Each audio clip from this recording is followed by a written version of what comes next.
जय हिंद दोस्तों। मैं प्रदीप सर आप सबका स्वागत करता हूं एक बार फिर से अपने इस यूट्यूब चैनल में। तो बच्चों, कल हम कुछ बातें डिस्कस किए थे आपके बारे जो है आपके टॉपिक पर जो है। तो कल हम लोग पढ़े थे जो है रासायनिक अपक्रिया के प्रकार में। रासायनिक अपक्रिया में संयोजन अपक्रिया, वियोजन अपक्रिया क्या होता है, विस्थापन अपक्रिया क्या होता है बच्चों, अनुत्क्रमणीय अपक्रिया पढ़े थे, उत्क्रमणीय अपक्रिया पढ़े थे बच्चों, और उष्माक्षेपी भी पढ़े थे और उष्माक्षेपी अपक्रिया भी पढ़े थे बच्चों। तो आज हम लेकर आए हैं बच्चों बहुत इंपॉर्टेंट ये टॉपिक है, और ये इस बार बोर्ड में पूछा गया था बच्चों, तो वही टॉपिक हम आपके सबके बीच लाए हैं। तो ध्यान से इसे देखिएगा बच्चों। तो हमारा टॉपिक क्या है, चलिए हम अपने टॉपिक की तरफ चलते हैं बच्चों। तो आज का जो हमारा टॉपिक है बच्चों वो विस्थापन अभिक्रिया है। क्या है बच्चों? विस्थापन अभिक्रिया है। विस्थापन अभिक्रिया बच्चों बहुत इंपॉर्टेंट होता है। और विस्थापन अभिक्रिया पढ़ने से पहले बच्चों कुछ बातें इसमें आपको पढ़ना पड़ेगा। देखिएगा, एक धातुओं की सक्रियता श्रेणी होती है बच्चों। हमें ये क्या पढ़ना पड़ेगा? धातुओं की सक्रियता श्रेणी। तो ये बच्चों थोड़ा सा इसे देख लीजिएगा। ये लिथियम है, सोडियम है, लिथियम है, पोटेशियम है, सोडियम है, मैग्नीशियम है, एल्युमिनियम है, जिंक है, और ये Fe यानी फेरिक है, हाइड्रोजन है, कापर है, एजी मतलब होता है बच्चों सिल्वर, एयू मतलब होता है सोना। तो इसमें बच्चों हम आपको क्या बताएंगे, ध्यान से सुनिएगा। जैसे बच्चों ये बीच वाला जो है होता है हाइड्रोजन। ये हाइड्रोजन से बच्चों ऊपर जाने पर, हाइड्रोजन से ऊपर यानी आप कह सकते हैं धातुओं की श्रेणी है ये। इसकी श्रेणी है बच्चों, धातुओं की एक श्रेणी है, यानी जिसे हम सक्रियता श्रेणी कहते हैं। हम सक्रियता श्रेणी आपको धातु वाले चैप्टर में बताएंगे कि सक्रियता श्रेणी कहते किसे हैं बच्चों, ठीक है। तो ये देखिए, हाइड्रोजन से ऊपर वाले धातुओं की जो है, इनकी क्रियाशीलता क्या होती है बच्चों? अधिक होती है। इनकी क्रियाशीलता, क्रियाशीलता, क्रियाशीलता क्या होती है बच्चों? अधिक होती है। ध्यान दीजिएगा। तो इनकी क्रियाशीलता क्या होती है बच्चों? अधिक होती है। और हाइड्रोजन के नीचे वाले धातुओं की क्रियाशीलता क्या होती है बच्चों? कम होती है। क्रियाशीलता क्या होती है?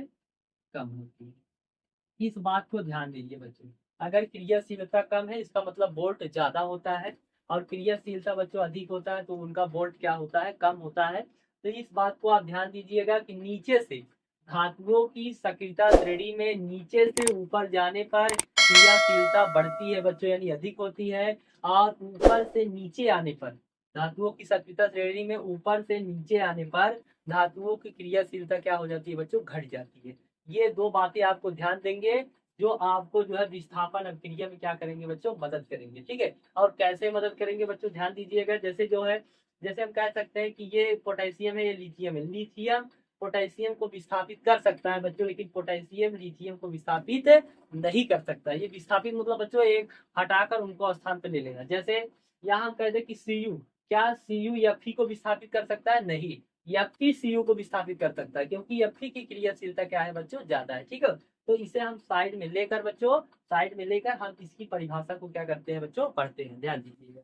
चलिए, तो इसे हम एक बार बच्चों इधर लिख देते हैं साइड में। जैसे ये देखिएगा, ये लिथियम है, ये इसके बाद पोटेशियम है, सोडियम है, मैग्नीशियम है बच्चों, एल्युमिनियम है, और जर्डियन है। इसके बाद Fe है, हाइड्रोजन है, कापर है, सिल्वर है, और Au है। तो ये सब बच्चों ध्यान दीजिएगा।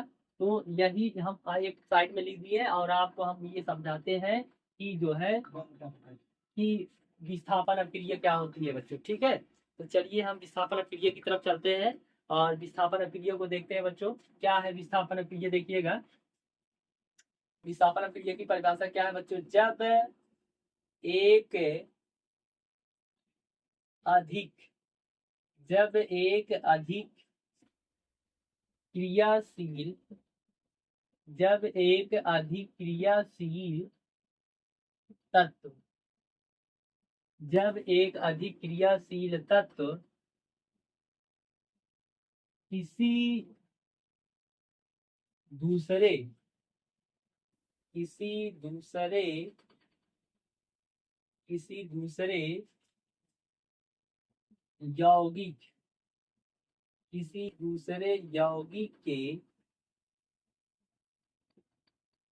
तत्व को, किसी दूसरे यौगिक के तत्व को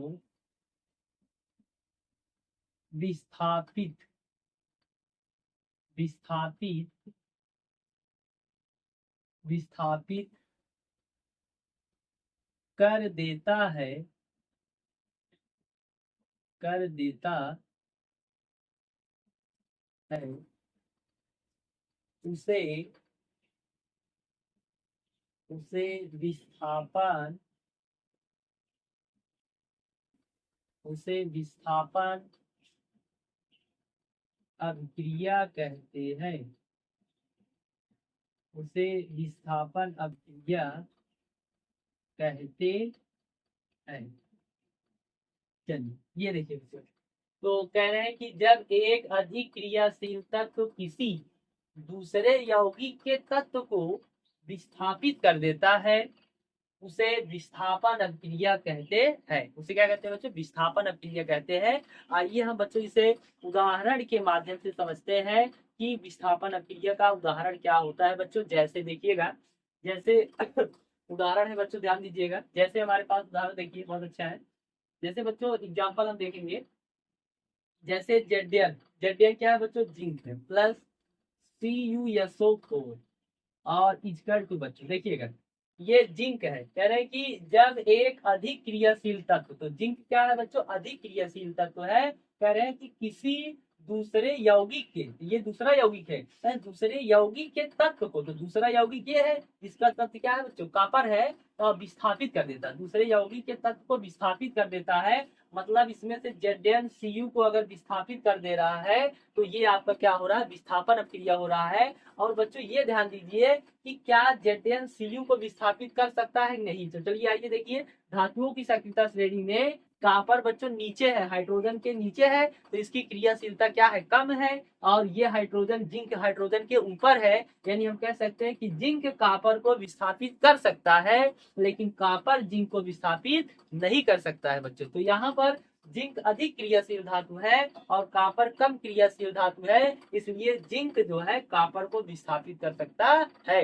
यानी हम कह सकते हैं कि कॉपर सल्फेट है बच्चों, कॉपर सल्फेट के विलयन में हम जिंक की छड़ रख सकते हैं। यानी जब जिंक की छड़ रख देंगे तो जिंक कॉपर को विस्थापित करके जिंक सल्फेट बना लेगा बच्चों, और ये अभिक्रिया पॉसिबल है, यानी यह अभिक्रिया हो सकती है। ठीक है, तो यहाँ क्या बनेगा देखिएगा, तो जिंक गया, कॉपर को हटा दिया बच्चों और SO4 से रिएक्शन कर लिया, तो ये बन गया ZnSO4 और प्लस क्या बनेगा बच्चों? Cu, और प्लस क्या निकल गया? Cu। तो यहाँ पर ZnCu को विस्थापित कर दिया, यानी हटा दिया है और उनका स्थान ले लिया है बच्चों। और जब उनका स्थान ले लेता है तो उसी को हम क्या कहते हैं बच्चों? विस्थापन अभिक्रिया कहते हैं। क्या कहते हैं बच्चों? विस्थापन अभिक्रिया।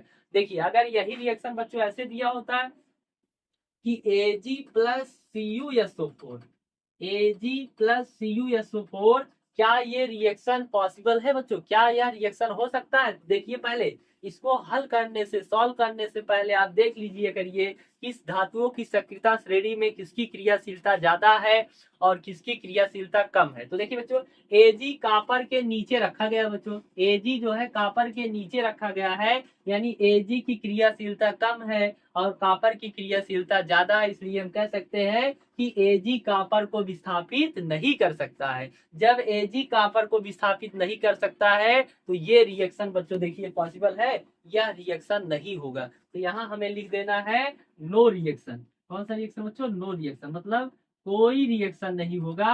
अगर आप जो है ये रिएक्शन कराएंगे तो ये अभिक्रिया नहीं होगा, ये गलत हो जाएगा। ठीक है, तो यानी हम कह सकते हैं कि कॉपर सल्फेट के विलयन में Ag मतलब सिल्वर धातु को नहीं रखा जा सकता है। ठीक है बच्चों, ये बात ध्यान दीजिए। इसी प्रकार बच्चों और देख लीजिए, इसी प्रकार देखिए हम चलते हैं, अब आगे चलते हैं, और भी एग्जाम्पल हम ले सकते हैं। तो ये एग्जाम्पल हम आपको समझाने के लिए लिए कि कौन रिएक्शन कर सकता है, कौन रिएक्शन नहीं कर सकता है बच्चों। तो ये आप धातुओं की सक्रियता श्रेणी है, जिसे आप याद कर लीजिए कि ऊपर से नीचे की तरफ जाने पर क्रियाशीलता बच्चों जो है आपकी घटती है और नीचे से ऊपर जाने पर अब क्रियाशीलता जो है बढ़ती है। यानी ऊपर वाले धातुएं नीचे वाले को विस्थापित कर सकती है, लेकिन नीचे वाली सभी धातुएं ऊपर वाले को विस्थापित नहीं कर सकती हैं बच्चों। चलिए जैसे एक एग्जांपल हम और लेते हैं जो विस्थापित कर लेगा बच्चों। ये पहला रिएक्शन है, ये दूसरा एग्जांपल है। तो दूसरा एग्जांपल देखिएगा बच्चों, बहुत सरल है। जैसे हम कहते हैं Zn और plus H2SO4 zinc plus sulphuricum,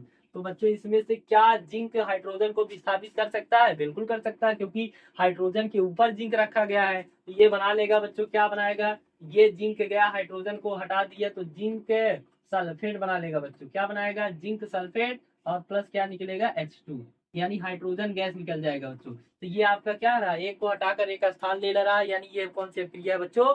ये विस्थापन अभिक्रिया है। इसी प्रकार देखिए तीसरा एग्जाम्पल देखिए, जैसे हम कहते हैं कि Fe प्लस CuSO4, क्या यह अभिक्रिया होगी? जी जरूर होगी। क्यों होगी? क्योंकि Fe की क्रियाशीलता ज्यादा है Cu से, यानी कॉपर सल्फेट के विलयन में Fe की क्षण हम रख सकते हैं। तो ये हमारा रिएक्शन बनेगा क्या बच्चों? ये Fe जाएगा, Cu को हटा देगा, तो ये बना लेगा क्या? FeSO4, और प्लस क्या बनाएगा बच्चों? Cu बाहर निकाल देगा, यानी Fe Cu को क्या करता है? विस्थापित कर लेता है। जब ये कॉपर सल्फेट था, जैसे Fe Cu को विस्थापित किया तो FeSO4 यानी फेरिक सल्फेट बना दिया बच्चों। क्या बना लिया? Ferric sulphate. चलिए इसी प्रकार देखिए एक एग्जाम्पल और लेते हैं बच्चों, ध्यान दीजिएगा। इसी प्रकार देखिए एक एग्जाम्पल हम और आपको बताते हैं, ध्यान दीजिएगा। तो जैसे बच्चों अगर आपको दे दिया जाए, जैसे देखिए Cu, जैसे हम आपको दे दे Cu, अगला एग्जाम्पल देखिए बच्चों, चौथा एग्जाम्पल है, जैसे Cu प्लस 2AgNO3। तो ये रिएक्शन देखिए, ये है सिल्वर नाइट्रेट, ये है कॉपर। कॉपर की क्रियाशीलता देखिए, कॉपर Ag के ऊपर है, कॉपर Ag के ऊपर है, तो जिसकी जो धातुएं ऊपर रखी गई है उनकी क्रियाशीलता ज्यादा होती है। तो ये कॉपर Ag को हटा सकता है बच्चों। तो ये जब कॉपर Ag को हटाएगा तो ये बना लेगा क्या? CuNO3। NO3 कितनी बार है बच्चों? 2 बार है, तो इसका आप टेकन ट्वाइस कर दीजिए, और प्लस कितने Ag बाहर निकल रहे हैं? 2 Ag, तो ये हो गया 2Ag। तो बच्चों ये क्या है? विस्थापन अभिक्रिया। विस्थापन अभिक्रिया क्या होता है कि जब एक अधिक क्रियाशील तत्व, जब एक अधिक क्रियाशील तत्व किसी दूसरे यौगिक के तत्व को, किसी दूसरे यौगिक के तत्व को विस्थापित कर देता है, उसे हम क्या कहते हैं बच्चों? विस्थापन अभिक्रिया कहते हैं। अब चलते हैं विस्थापन अभिक्रिया के प्रकार पर डिस्कस करते हैं। चलिए ध्यान दीजिएगा, आगे चलते हैं बच्चों हम, देखिएगा।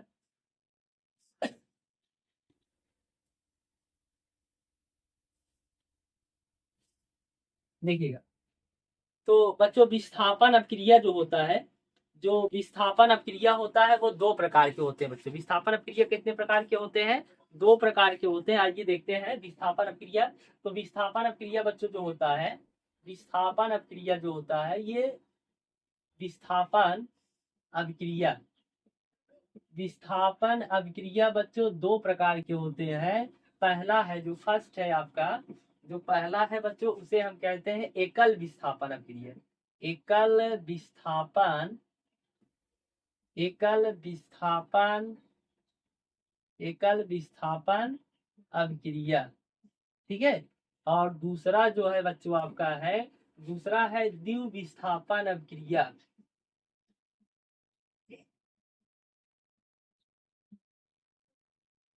द्वि विस्थापन अभिक्रिया, ठीक है बच्चों।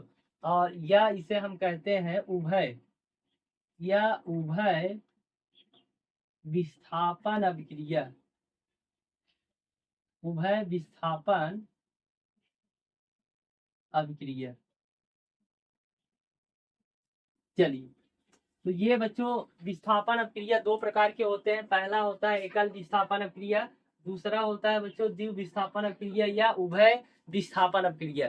तो बच्चों ये आपका जो एकल विस्थापन अभिक्रिया होता है वो सेम विस्थापन अभिक्रिया की जैसा होता है, तो ये आपको नहीं पढ़ना है, केवल आपको द्वि विस्थापन अभिक्रिया में पढ़ना है। और द्वि विस्थापन अभिक्रिया में बहुत इंपॉर्टेंट है बच्चों, और ये अधिकतर एग्जाम में आता है, देखिएगा। चलिए तो हम पढ़ते हैं द्वि विस्थापन अभिक्रिया, इसी में देख लीजिए बच्चों।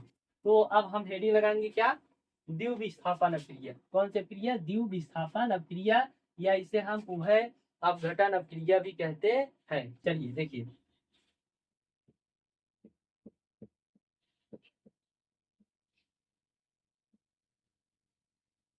द्वि विस्थापन अभिक्रिया।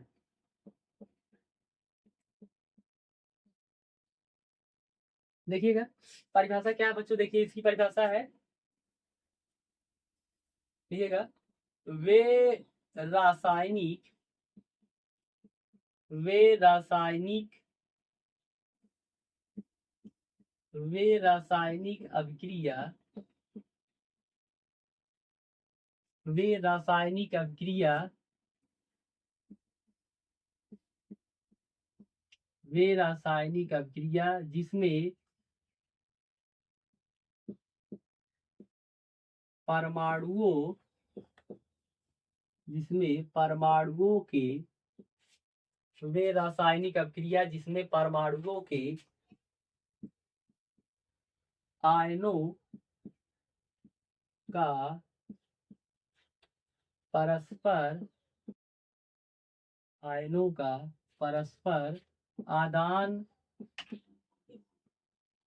प्रदान होता है आदान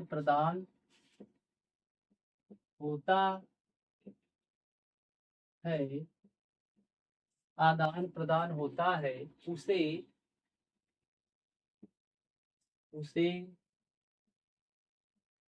द्विविस्थापन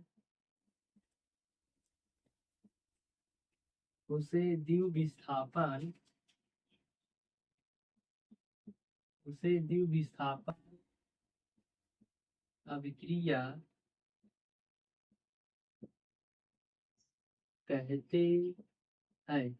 तो ये बच्चों आपकी परिभाषा है द्विविस्थापन अभिक्रिया के।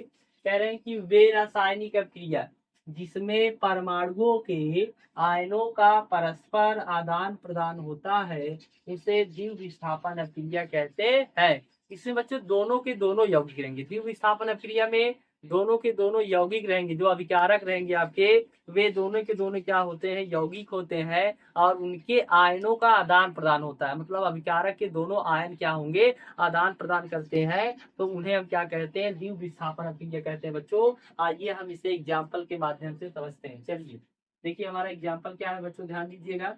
तो हमारा एग्जाम्पल जो है बच्चों देखिए, जैसे हम आपको कहते हैं कि AgNO3 क्या है बच्चों, AgNO3 इसे कहते हैं सिल्वर नाइट्रेट प्लस NaCl क्या है बच्चों, NaCl। देखिए इसमें आयनों का क्या होता है बच्चों, आदान प्रदान होता है। देखिएगा Ag बच्चों धातु है, Ag धातु है तो ये प्लस का होता है, NO3 धातु है ये माइनस का होता है। यहाँ पर Na क्या होता है, प्लस का होता है, Cl क्या होता है बच्चों, माइनस का होता है। तो बच्चों प्लस माइनस के साथ रिएक्शन करता है, प्लस माइनस के साथ रिएक्शन करता है और माइनस प्लस के साथ रिएक्शन करता है। ये बात ध्यान दीजिएगा, कभी प्लस प्लस रिएक्शन नहीं करते हैं, कभी माइनस माइनस रिएक्शन नहीं करते हैं। तो आपको ध्यान देना है, प्लस वाला प्लस के साथ नहीं रिएक्शन करेगा, प्लस वाला माइनस के साथ रिएक्शन करेगा। तो देखिए बच्चों ये प्लस है तो ये माइनस के साथ रिएक्ट करेगा, तो ये Ag और क्या बना लिया, Cl। तो ये बनेगा आपका क्या, AgCl। देखिए इसके आयन और इसके आयन में क्या हो रहा है, अदला बदली हो रहा है। इसका आयन इधर आ रहा है और इसका आयन इस तरफ जा रहा है। देखिए बच्चों NaNO3 के साथ जाएंगे तो प्लस क्या बनाएंगे, NaNO3। तो ये आपका क्या था, सिल्वर नाइट्रेट, और ये है सोडियम क्लोराइड, और ये आपका बन गया बच्चों AgCl जिसे हम क्या कहते हैं, सिल्वर क्लोराइड कहते हैं, और प्लस NaNO3 जिसे हम सोडियम नाइट्रेट कहते हैं। बच्चों ये NaNO3 क्या है, सोडियम नाइट्रेट है, AgCl क्या है, सिल्वर क्लोराइड है, AgNO3 क्या है, सिल्वर नाइट्रेट है, NaCl क्या है बच्चों, सोडियम क्लोराइड है। तो ये आपके आयनों का, देखिए इसके आयन इसमें आ जा रहे हैं, इसके आयन इसमें आ जा रहे हैं, यानी आयनों का क्या हो रहा है बच्चों, आदान प्रदान हो रहा है। इसलिए आपकी कौन सी अभिक्रिया है बच्चों, ये आपकी विस्थापन अभिक्रिया है। कौन सी अभिक्रिया है, विस्थापन अभिक्रिया है। चलिए एक एग्जांपल और देख लीजिए, ये पहला था। दूसरा एग्जांपल देखिए बच्चों, जैसे BaCl2 plus Na2 plus Na2SO4 Na2SO4। देखिए इसका टू क्या बनता है बच्चों, ध्यान दीजिएगा। तो ये पर Ba क्या होता है बच्चों, 2 प्लस होता है, और Cl क्या होते हैं, 2 माइनस। एक Cl पर एक माइनस, दो Cl पे दो माइनस। Na2 पर क्या होता है बच्चों, ये प्लस होता है, और ये क्या होता है, 2 माइनस का होता है। इस पे दो प्लस आ जाएंगे, जब दो सोडियम टूटेगा दो प्लस, ठीक है। तो इसका प्लस इसके माइनस के साथ जाएगा, और इसका प्लस इसके माइनस के साथ जाएगा। आयन में क्या हुआ बच्चों, अदला बदली हो रहा है। आयनों में क्या हो रहा है, अदला बदली हो रहा है। जब आयनों में अदला बदली हो जाता है, आदान प्रदान होता है, तो उसे हम विस्थापन अभिक्रिया कहते हैं। और बच्चों चार्ज बराबर रहेंगे तभी रिएक्शन होता है। जैसे यहाँ +2 है तो यहाँ -2 होना चाहिए। अगर यहाँ +2 है, यहाँ -1 रहेगा तो ये नहीं होगा, अभिक्रिया नहीं होगी। ठीक है, तो चलिए ध्यान दीजिए, ये Ba किसके साथ गया बच्चों, SO4 के साथ। तो क्या बना लिया, देखिएगा BaSO4 और प्लस यहाँ 2Cl 2Na मिलकर क्या बना लेंगे बच्चों, 2NaCl। क्या बनाएंगे, 2NaCl। तो ये बच्चों इसका नाम है, ये है बेरियम क्लोराइड, ये है सोडियम सल्फेट, और ये मिलके क्या बना रहे हैं, बेरियम सल्फेट और प्लस सोडियम क्लोराइड। तो इसमें भी बच्चों आयनों का आदान प्रदान हो रहा है, इसमें आयनों का आदान प्रदान हो रहा है, इसलिए ये कौन सी अभिक्रिया है, द्विविस्थापन अभिक्रिया है बच्चों। ठीक है, तो चलिए हम आगे चलते हैं अब। तो बच्चे इसमें ये आपको रिएक्शन समझ में आया होगा, तो हम अगला रिएक्शन की तरफ चलते हैं। देखिए बने रहिए हमारे इस क्लास में, और ये अच्छा, सबसे अच्छा क्लास हम आपको प्रोवाइड करेंगे हमारी इसी यूट्यूब चैनल पे। तो चलिए अब हम अगले रिएक्शन की तरफ चलते हैं बच्चों। तो अगला रिएक्शन है आपका अवक्षेपण अभिक्रिया। कौन सी अभिक्रिया बच्चों, अवक्षेपण अभिक्रिया। तो हम पढ़ेंगे क्या बच्चों, अवक्षेपण अभिक्रिया। देखिएगा, चलिए हम लोग पढ़ते हैं अवक्षेपण, अवक्षेपण अभिक्रिया। अवक्षेपण अभिक्रिया बच्चों, अवक्षेपण अभिक्रिया क्या है, बहुत इंपॉर्टेंट होता है बच्चों। देखिए इसमें बहुत इंपॉर्टेंट ही चैप्टर होता है। देखिएगा, वे रासायनिक अभिक्रिया, इसकी परिभाषा देखिएगा बच्चों, वे रासायनिक, वे रासायनिक अभिक्रिया, वे रासायनिक अभिक्रिया जिसके, जिसके फलस्वरूप, वह, देखिए कह रहे हैं कि वे रासायनिक अभिक्रिया जिनके फलस्वरूप कोई अविलेय पदार्थ, जिनके फलस्वरूप कोई, कोई अविलेय, कोई अविलेय, कोई अविलेय पदार्थ, कोई अविलेय पदार्थ उत्पन्न, उत्पन्न होता है, उत्पन्न होता है, उसे, उत्पन्न होता है उसे अवक्षेपण, उसे अवक्षेपण अभिक्रिया, उसे अवक्षेपण अभिक्रिया कहते हैं। उसे क्या कहते हैं बच्चों, अवक्षेपण अभिक्रिया कहते हैं। कह रहे हैं कि वे रासायनिक अभिक्रिया जिनके फलस्वरूप कोई अविलेय पदार्थ उत्पन्न होता है। जैसे पदार्थ बच्चों, कोई रिएक्शन हो रहा है, रिएक्शन होने के बाद कुछ ऐसे पदार्थ होते हैं जो घुलने से, जो है रिएक्शन होने से कुछ बच जाते हैं, तो बचने के बाद उन्हें हम क्या कहते हैं, वो अविलेय पदार्थ है, वो घुल नहीं पा रहे। अविलेय का मतलब है जो विलयन में पूरी तरह से ना घुले उसे अविलेय पदार्थ कहते हैं, और जो घुल जाता है उसे बच्चों विलेय पदार्थ कहते हैं। तो इसमें देखिएगा एग्जाम्पल, देखिएगा जिसका एक ही एग्जाम्पल होता है बच्चों, बहुत इंपॉर्टेंट है। जैसे BaCl2 plus, BaCl2 plus Na2SO4 to ये बनता है। देखिए ये BaSO4 बना लेगा, क्या बना लेगा बच्चों, BaSO4 और प्लस BaSO4 बनाया, और इसी का क्या हो रहा है बच्चों, अवक्षेपण हो रहा है। तीन नीचे की तरफ कर दीजिए, प्लस 2NaCl, क्या बनता है, 2NaCl। देखिए इसका यही एग्जांपल है कि BaCl2 plus Na2SO4 plus BaSO4 plus 2NaCl। यहाँ पर BaSO4 पूरी तरह से घुल नहीं पाया बच्चों, इसलिए इसका क्या हो गया, अवक्षेपण हो रहा है। अवक्षेपण के तीर क्या होता है, नीचे की तरफ होता है। अवक्षेपण का तीर क्या होता है, नीचे की तरफ होता है बच्चों। ठीक है, तो ये आपका क्या है, अवक्षेपण अभिक्रिया है। कह रहे हैं कि वे रासायनिक अभिक्रिया जिनके फलस्वरूप कोई अविलेय पदार्थ उत्पन्न होता है उसे अवक्षेपण अभिक्रिया कहते हैं। क्या कहते हैं बच्चों, अवक्षेपण अभिक्रिया कहते हैं। ठीक है, तो ये अभिक्रिया आपको समझ में आया बच्चों। तो हम अगले अभिक्रिया की तरफ चलते हैं। अगला अभिक्रिया हमारा होने वाला है उदासीनीकरण अभिक्रिया। कौन सी अभिक्रिया बच्चों, उदासीनीकरण अभिक्रिया। चलिए आज हम समझते हैं कि उदासीनीकरण अभिक्रिया क्या है। ठीक है, चलिए तो बने रहिए हमारे इस क्लास में। तो अब हम आपको सिखाएंगे बच्चों उदासीनीकरण अभिक्रिया। आज बच्चों सभी अभिक्रिया हम आपको बता देंगे, कल थोड़ा सा बचेगा तो कल ही समाप्त कर देंगे। तो चलिए देखिएगा तो हम आज पढ़ेंगे उदासीनीकरण अभिक्रिया। चलिए बच्चों, तो हम अगले अभिक्रिया की तरफ चलते हैं। तो ये अभिक्रिया बहुत इंपॉर्टेंट है बच्चों। आज हम पढ़ेंगे उदा उदासीनीकरण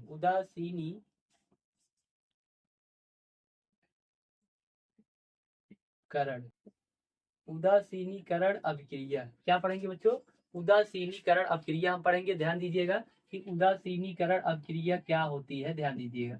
तो उदासीनीकरण अभिक्रिया बहुत इंपॉर्टेंट होने वाला है बच्चों, ये बोर्ड में आता है। उदासीनीकरण अभिक्रिया क्या है कि जब एक अम्ल और जब किसी अम्ल और किसी क्षारक को बच्चों, जब किसी अम्ल और किसी क्षारक को रिएक्ट करते हैं यानी अभिक्रिया कराते हैं तो लवण तथा जल बनता है बच्चों। क्या बनता है? लवण तथा जल बनता है। तो उस अभिक्रिया को हम क्या कहते हैं? उस अभिक्रिया को हम उदासीनीकरण अभिक्रिया कहते हैं। कोई एक बच्चों अम्ल रहेगा, कोई एक क्षारक रहेगा। देखिएगा, कह रहे हैं कि उदासीनीकरण अभिक्रिया क्या है, बहुत इंपॉर्टेंट होने वाला है बच्चों, ध्यान दीजिएगा। चलिए इसकी परिभाषा लिखिएगा। देखिए, जब अम्ल, कह रहे हैं कि जब अम्ल तथा क्षारक, जब अम्ल तथा क्षारक अभिक्रिया करते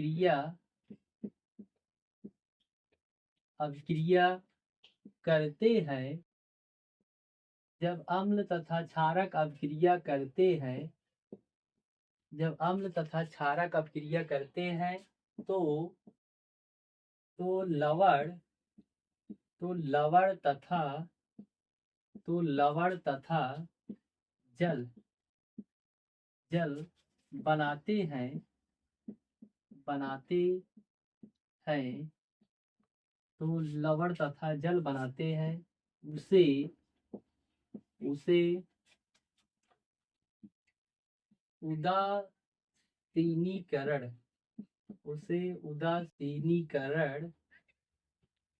अभिक्रिया कहते हैं। उसे उदासीनीकरण अभिक्रिया कहते हैं। चलिए बच्चों, आइए इसे हम समझते हैं उदाहरण के माध्यम से। कि कह रहे हैं कि जब अम्ल तथा क्षारक अभिक्रिया करते हैं तो लवण तथा जल बनाते हैं, उसे उदासीनीकरण अभिक्रिया कहते हैं। उदासीनीकरण अभिक्रिया में बच्चों अम्ल रहेगा, क्षारक रहेगा, दोनों मिक्स होंगे, लवण बनेगा, जल बनेगा। तो बच्चों ये भी एक नंबर में पूछता है कि अम्ल और क्षारक जब मिलते हैं तो किसका निर्माण करते हैं बच्चों? लवण का निर्माण करते हैं। क्या करते हैं? लवण। और लवण की परिभाषा बच्चों हम पार्ट 2 में बताएंगे आपको, अम्ल एवं क्षारक में बताएंगे। उसमें आपको बताया जाएगा कि लवण किस कहते किसे हैं, लवण कितने प्रकार के होते हैं, ये सब डिस्कस किया जाएगा बच्चों, ठीक है। तो आज के लिए हम ये केवल इस पर टॉपिक पे अध्ययन किए हैं, उदासीनीकरण अभिक्रिया क्या होती है। चलिए देखिएगा इसकी एग्जाम्पल बच्चों क्या होता है। तो चलिए देखिएगा, कह रहे हैं कि अम्ल बच्चों, अम्ल कैसे पहचानेंगे? अम्ल कैसे पहचानेंगे बच्चों? किसी ऐसे यौगिक का नाम लिखिए जिसमें यच पाया जाए, जैसे हाइड्रोक्लोरिक अम्ल, इसमें यच पाया जा रहा है। तो आर्हेनियस नामक वैज्ञानिक ने बताया था कि जो जलीय विलयन में H+ आयन देता है उसे आर्हेनियस एसिड कहते हैं बच्चों, अम्ल कहते हैं।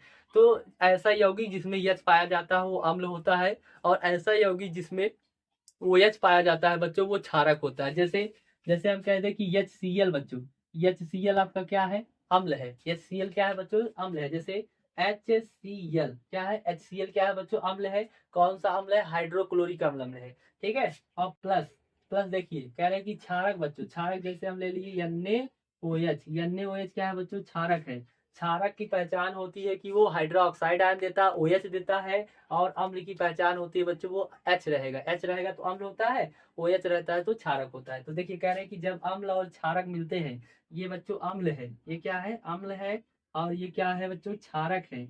ये क्या है? क्षारक है। और ये जब दोनों मिलते हैं बच्चों तो ये देखिए, ये प्लस का होता है, ये माइनस का होता है, ये प्लस का होता है, ये माइनस होता है। तो प्लस वाला प्लस के साथ तो रिएक्शन करेगा नहीं, ये प्लस वाला बच्चों ये माइनस के साथ रिएक्शन कर लेगा। तो इसका H और इसका OH, इसका H और OH मिलकर क्या बनाते हैं? H2O। और इसका Na+ और Cl-, तो Na+Cl- मिलकर क्या बनाएंगे? NaCl। और प्लस इसका H, इसका OH मिलकर क्या बनाएंगे बच्चों? H2O बना लेंगे। क्या बना लेंगे? H2O। तो ये जो बना है ये आपका क्या है बच्चों? लवण है।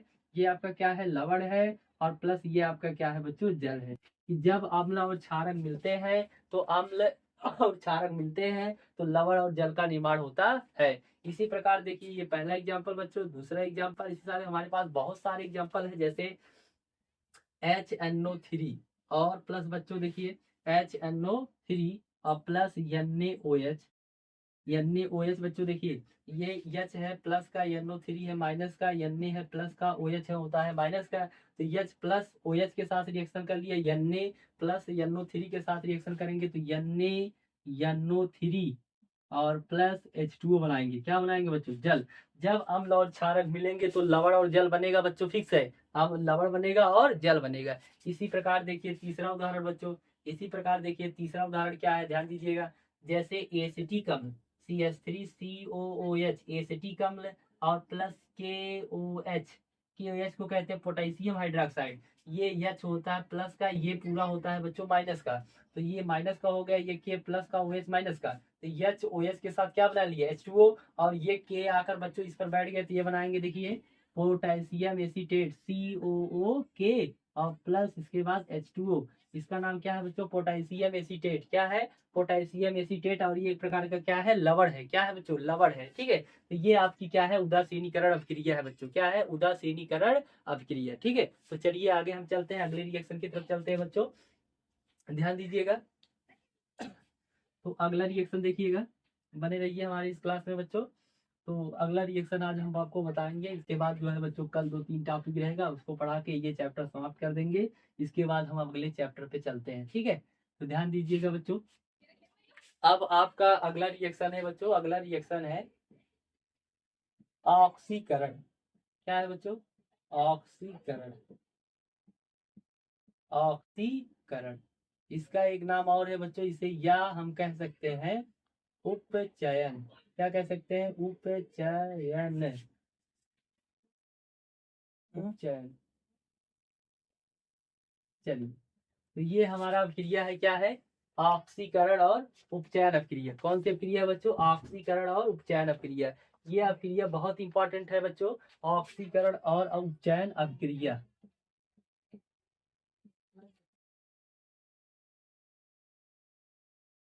चलिए ध्यान दीजिएगा, ऑक्सीकरण उपचयन अभिक्रिया बहुत इंपॉर्टेंट अभिक्रिया है बच्चों। इसे हम आपको सिखाएंगे, आप देखिएगा इसकी परिभाषा क्या होती है बच्चों। इसकी 3 परिभाषाएं होती है बच्चों, तो हम आपको 2 सिखाएंगे और 2 में आपको एग्जाम में वही लिखना है। तो पहला देखिए, पहली परिभाषा क्या होती है बच्चों। पहली परिभाषा ये होती है, किसी रासायनिक किसी रासायनिक किसी रासायनिक अभिक्रिया में किसी रासायनिक अभिक्रिया में ऑक्सीजन का, वो लिख देंगे बच्चों, ऑक्सीजन होगा।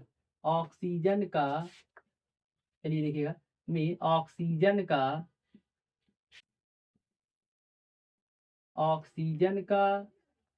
जुड़ना, ऑक्सीजन का जुड़ना तथा हाइड्रोजन का तथा तथा हाइड्रोजन हाइड्रोजन का हाइड्रोजन का निकलना, हाइड्रोजन का निकलना निकलना ही ऑक्सीकरण ऑक्सीकरण कहलाता है। ऑक्सीकरण कहलाता है। तो ये बच्चों परिभाषा है, बहुत इंपॉर्टेंट है। कह रहे किसी रासायनिक क्रिया में ऑक्सीजन का जुड़ना तथा हाइड्रोजन का निकलना ही ऑक्सीकरण कहलाता है। और ऑक्सीकरण को बच्चों हम उपचयन भी कहते हैं। क्या कहते हैं बच्चों, उपचयन भी कहते हैं। आप इसे जो है उपचयन के नाम से भी जानते हैं बच्चों। चाहे ऑक्सीजन जुड़ जाए, चाहे हाइड्रोजन निकल जाए, या तो हाइड्रोजन ही निकले ऑक्सीजन ही जुड़े, दोनों में से एक क्रिया होगी बच्चों, तो वो आपका क्या हो रहा है, ऑक्सीकरण। जैसे एग्जाम्पल देखिएगा, जैसे C+O2, जैसे C+O2 इजकल टू क्या हो रहा है बच्चों, CO2 बना रहा है। कार्बन और ऑक्सीजन मिलकर कार्बन डाइऑक्साइड मिला रहे हैं, इसमें ऑक्सीजन जुड़ रहा है बच्चों। देखिए ये ऑक्सीजन कार्बन के साथ जुड़ गया, इसका मतलब क्या हो रहा है, हाँ ऑक्सीकरण हो रहा है। इसी प्रकार ये पहला एग्जाम्पल। इसी प्रकार दूसरा देखिए, S plus O two equal to क्या बनाएगा बच्चों, यस ओ टू बनाएगा। S plus O two equal to क्या बना रहा है, यस ओ टू बना रहा है। ये आपका क्या है, ऑक्सीकरण का ही उदाहरण है बच्चों। किसका उदाहरण है, ऑक्सीकरण का। ठीक है, तो चलिए एक परिभाषा और हम देखते हैं बच्चों। इसकी एक परिभाषा और होती है, क्या परिभाषा है बच्चों, देखिएगा। इसके अलावा ये तो पहली परिभाषा हम आपको बताएं, दूसरी परिभाषा भी आपको बच्चों जानना है। देखिए दूसरी परिभाषा क्या है बच्चों, देखिए किसी किसी तत्व द्वारा किसी तत्व द्वारा इलेक्ट्रॉन किसी तत्व द्वारा इलेक्ट्रॉन त्यागने की क्रिया को इलेक्ट्रॉन त्यागने की क्रिया को इलेक्ट्रॉन त्यागने की क्रिया को ऑक्सीकरण ऑक्सीकरण कहते हैं। यानी कि बच्चों किसी तत्व द्वारा इलेक्ट्रॉन त्यागने की क्रिया को हम क्या कहते हैं, ऑक्सीकरण कहते हैं। यदि कोई तत्व इलेक्ट्रॉन त्याग दे रहा है तो बच्चों उसका भी क्या हो जाता है, ऑक्सीकरण हो जाता है। आइए हम एग्जाम्पल के माध्यम से समझते हैं बच्चों। जैसे जैसे देखिएगा बच्चों, जैसे हमारे पास क्या है, सोडियम है। सोडियम है बच्चों, सोडियम अपने अंदर से इलेक्ट्रॉन निकालेगा तो क्या बनाएगा बच्चों, Na plus plus E minus बनाएगा। अच्छा बच्चों, कैसे आप जानेंगे कि सर कौन तत्व कितना इलेक्ट्रॉन त्यागेगा बच्चों, तो चलिए आइए हम समझते हैं। जैसे सोडियम का परमाणु क्रमांक बच्चों 11 होता है। इलेक्ट्रॉनिक विन्यास आप करेंगे 2 और 8 1 हो जाएगा बच्चों। इसका आप इलेक्ट्रॉनिक विन्यास कर देंगे, ये K L M N, ये क्या होता है बच्चों, कोष होता है। जैसे हम सोडियम का इलेक्ट्रॉनिक विन्यास करते हैं तो 2 8 1 होता है। तो इसके बाह्यतम कोष में कितने इलेक्ट्रॉन है बच्चों, 1। किसी तत्व के बाह्यतम कोष में जितने इलेक्ट्रॉन रहते हैं वो इलेक्ट्रॉन त्याग देते हैं। अगर बच्चों धातुएं ही रहेंगे तभी इलेक्ट्रॉन त्यागेंगे, क्योंकि ये देखिए ये हाइड्रोजन सोडियम के बाकोस में 1 इलेक्ट्रॉन है, इसलिए सोडियम ने अपने अंदर से 1 इलेक्ट्रॉन निकाल दिया। जैसे ही इलेक्ट्रॉन निकालेगा बच्चों उस पर प्लस चार्ज आएगा। प्लस चार्ज बताता है इलेक्ट्रॉन की कमी। इसी प्रकार बच्चों Mg देख लीजिए।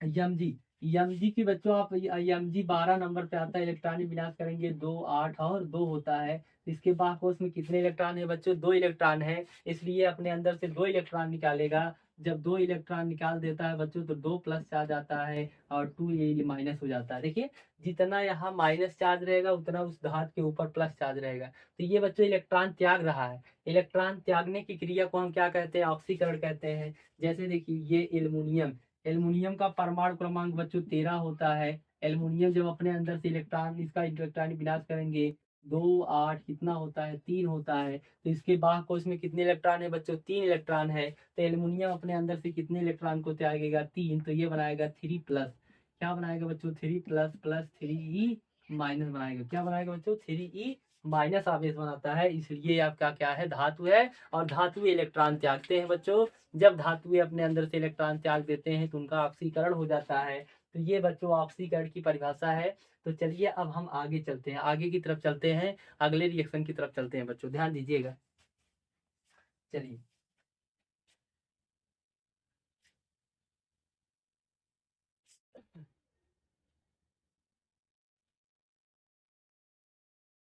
चलिए बच्चों, तो हम चलते हैं अपचयन अपक्रिया देखते हैं। कौन सी अपक्रिया बच्चों, अगला अपक्रिया है आपका, अगला है अपचयन अपचयन अभिक्रिया। देखिएगा अपचयन अभिक्रिया क्या है बच्चों। देखिए अपचयन अभिक्रिया बहुत इंपॉर्टेंट है, बहुत सरल ही है बच्चों। देखिएगा किसी किसी तत्व द्वारा किसी तत्व द्वारा इलेक्ट्रॉन ग्रहण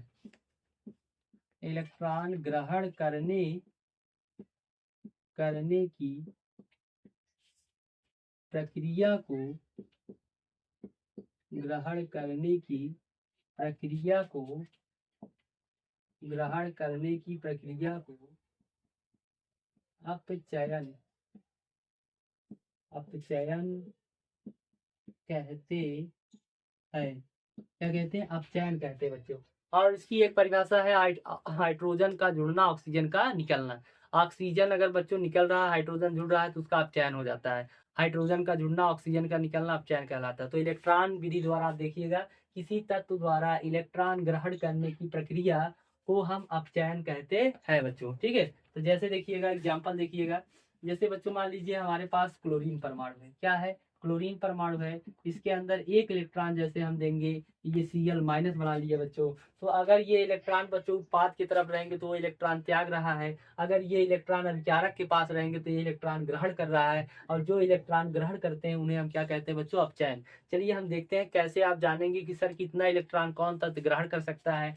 तो बच्चों आइए हम समझते हैं। Cl का परमाणु क्रमांक होता है बच्चों जो है 17। इसका इलेक्ट्रॉनिक विन्यास आप कर देंगे तो 2, 8 और कितना हो जाएगा? 7 हो जाएगा। इसके बाह्यतम कोश में कितने इलेक्ट्रॉन है बच्चों? 8 इलेक्ट्रॉन है। और अष्टक कितने पर कंप्लीट होता है? 8 इलेक्ट्रॉन पे कंप्लीट होता है। तो इसके बाह्य कोश में 7 इलेक्ट्रॉन है। अब ये कहता है कि हमारे पास अगर एक इलेक्ट्रॉन आ जाए बच्चों, आ जाए तो हम अष्टक कंप्लीट कर सकते हैं। तो इसलिए हमने इसे एक इलेक्ट्रॉन दे दिया। और एक इलेक्ट्रॉन जैसे ही दिए बच्चों तो इसके जो है परमाणु क्रमांक परिवर्तन हो गया। यहाँ परमाणु 17 था, यहाँ 18 हो गया, यानी ये अपना अष्टक कंप्लीट कर लिया। तो अब ये माइनस आवेश बन गया बच्चों। और जितने अधातुएं होते हैं सब माइनस होते हैं, और माइनस वाले ही अपचयन कहलाते हैं। ठीक है, तो इसी प्रकार अगला देखिएगा, अगला एग्जाम्पल देखिए बच्चों। जैसे जैसे इसी प्रकार बच्चों जैसे देखिए ऑक्सीजन देख लीजिए। ऑक्सीजन प्लस ऑक्सीजन को 2 इलेक्ट्रॉन देना पड़ता है, क्योंकि ऑक्सीजन 8 नंबर पे आता है बच्चों। कितने नंबर पे आता है? 8 इलेक्ट्रॉनिक विन्यास करेंगे 2 और 6। इसके बाद क्वेश्चन बच्चों 6 इलेक्ट्रॉन है। और इसे हम कितना इलेक्ट्रॉन दे देंगे? 2 इलेक्ट्रॉन देंगे, तभी 6 2 8 हो जाएगा। और जैसे हम इसे 2 इलेक्ट्रॉन देंगे बच्चों तो ये 6 2 कितना हो जाएगा? 8, और इस पर 2 माइनस आ जाएंगे। जितना इलेक्ट्रॉन आप इस पे दोगे उसके ऊपर उतना ही आवेश लग जाते हैं। ठीक है, इसी प्रकार बच्चों तीसरा एग्जाम्पल देखिएगा। जैसे नाइट्रोजन, नाइट्रोजन को बच्चों 3 इलेक्ट्रॉन देना पड़ता है। तो ये आपका N3- बनाता है, क्योंकि नाइट्रोजन का आप देखिएगा, नाइट्रोजन 7 नंबर पे आता है। इलेक्ट्रॉनिक विन्यास करेंगे 2 और कितना हो जाएगा बच्चों? 5 होगा। और इसके बाह्यतम कोश में 5 इलेक्ट्रॉन है। जब इसे 5 इलेक्ट्रॉन है तो इसका अष्टक पूर्ण होने में कितने इलेक्ट्रॉन चाहिए बच्चों? 3 इलेक्ट्रॉन चाहिए। तो यहाँ हमने नाइट्रोजन को 3 इलेक्ट्रॉन दिया और ये N3- बना लिया। तो इसी को हम क्या कहते हैं बच्चों? इस क्रिया को क्या कहते हैं? अपचयन कहते हैं। क्या कहते हैं? अपचयन। इलेक्ट्रॉन ग्रहण करने की क्रिया को अपचयन कहते हैं, और इलेक्ट्रॉन त्याग देने की क्रिया को हम क्या कहते हैं? ऑक्सीकरण कहते हैं बच्चों। और एक परिभाषा हम अपचयन का ये भी बताना चाहते हैं आप सबको, कि ऑक्सीजन का निकलना और हाइड्रोजन का जुड़ना। किसी रासायनिक अभिक्रिया में हाइड्रोजन की वृद्धि होना तथा ऑक्सीजन की कमी होना ही अपचयन कहलाता है बच्चों। ठीक है, तो चलिए हम आगे चलते हैं।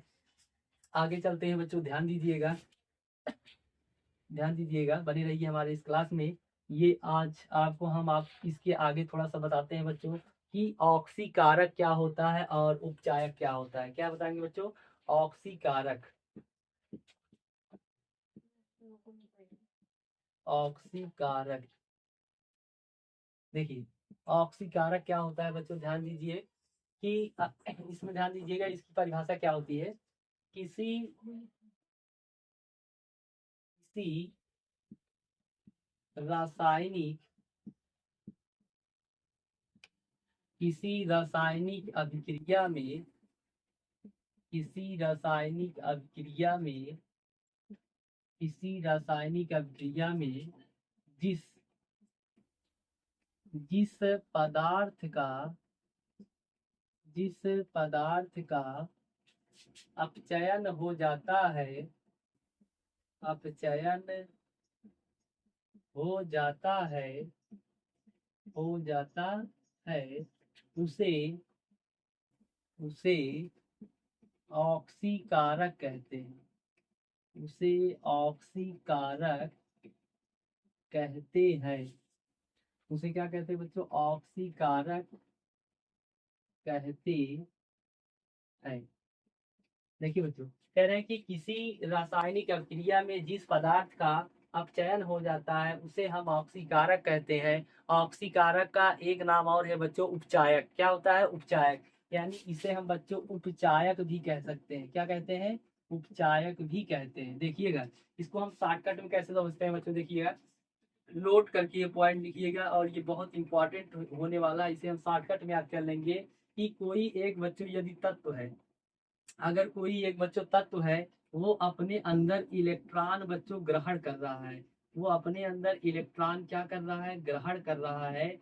जब इलेक्ट्रॉन ग्रहण करता है कोई तत्व, तो उसका क्या हो जाता है बच्चों, अपचयन हो जाता है। क्या हो जाता है, अपचयन हो जाता है। और जिस कह रहे हैं कि उस जो अपचयन हो जाता है, तो जिस पदार्थ का अपचयन हो जाता है बच्चों, उसे हम ऑक्सीकारक कहते हैं। क्या कहते हैं, ऑक्सीकारक कहते हैं। क्या कहते हैं बच्चों, ऑक्सीकारक कहते हैं। इसे समझिएगा, देखिएगा नोट है, कह रहे हैं कि कोई तत्व है वो अपने अंदर इलेक्ट्रॉन ग्रहण कर लेता है, तो उस तत्व का क्या हो जाता है, अपचयन हो जाता है। कोई तत्व है वो इलेक्ट्रॉन त्याग रहा है, तो उसका अपचयन हो जाता है। और जिस पदार्थ का अपचयन हो जाता है उसे हम ऑक्सीकारक कहते हैं। जिस पदार्थ का अपचयन हो जाता है उसे ऑक्सीकारक कहते हैं बच्चों, ठीक है। और इसका एक नाम और है बच्चों, उपचायक। उपचायक, इसे हम क्या कहते हैं, उपचायक कहते हैं, ठीक है। चलिए आगे चलते हैं हम बच्चों। इसी प्रकार जो है, इसी प्रकार एक होता है बच्चों अपचायक। अपचायक, अपचायक क्या होता है बच्चों, ये भी समझ लीजिए, ध्यान दीजिए। अपचायक क्या होता है, कि अपचायक की परिभाषा होती है बच्चों, किसी किसी रासायनिक किसी रासायनिक अभिक्रिया में किसी रासायनिक अभिक्रिया में किसी रासायनिक अभिक्रिया में जिस जिस पदार्थ जिस पदार्थ का किसी रासायनिक अभिक्रिया में जिस पदार्थ का ऑक्सीकरण जिस पदार्थ का ऑक्सीकरण हो जाता है